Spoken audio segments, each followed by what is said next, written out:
OKU means belonging to. The plants belong to this country, Aotearoa. We see it as our responsibility as kaitiaki to look after these plants and respect them, and to help grow more of these plants.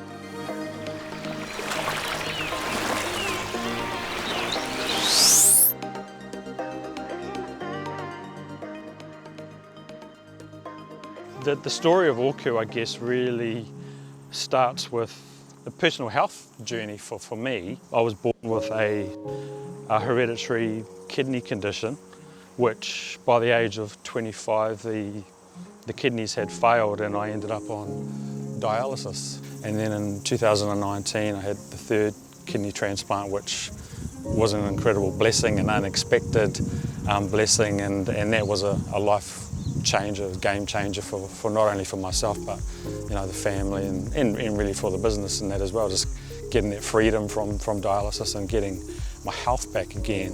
I'd always had a real passion and interest around natural medicine. That really motivated me to sort of really go to a deep dive into that, and so I trained as a naturopath and medical herbalist, and that was really where I started to learn more about the natives. Started using them in clinic with clients, and obviously started to see these incredible properties and benefits that people were getting from using these plants. And here we are today, with stockists around the country, a very busy website, and now also with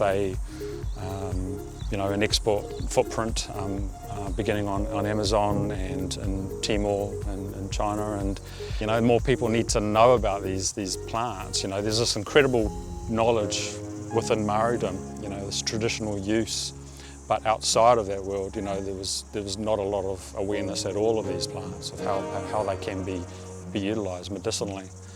We were able to receive the Callaghan Innovations grant for research and development, and so we now have a lab that we're renting up at Ag Research, and we have a scientist that's come on board.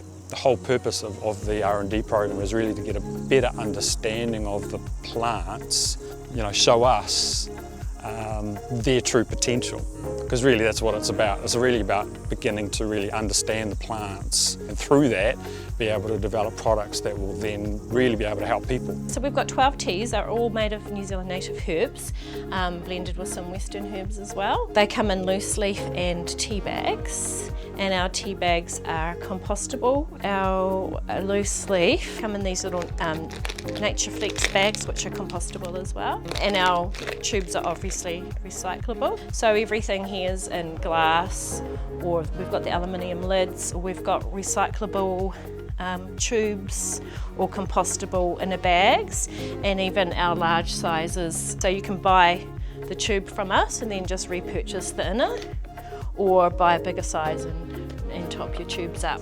So this is the kanuka. So you can just take a strip off.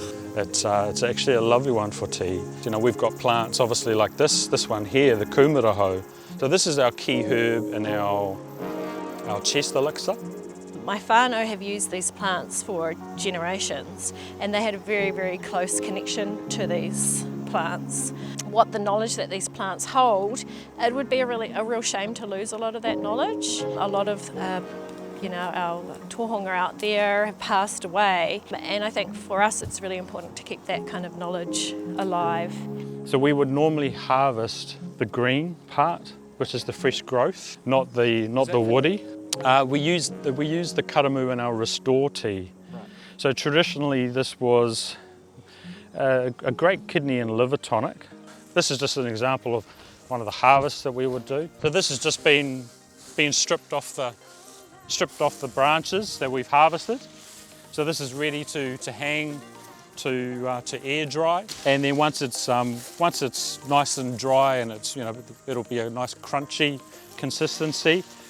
Then that's ready to be processed down to a tea cart. So everything happens on site, from harvest to drying, to processing, to blending, to end product being shipped out to the customer. You know, from our very sort of humble beginnings of just starting at the farmers markets, you know, over 10 years ago, you know, we've come a long way, but I mean, we still see there's a long way to go to really be able to achieve what we've set ourselves to do, and but very proud that we have been able to do what we've achieved so far, maintaining our integrity to our kaupapa.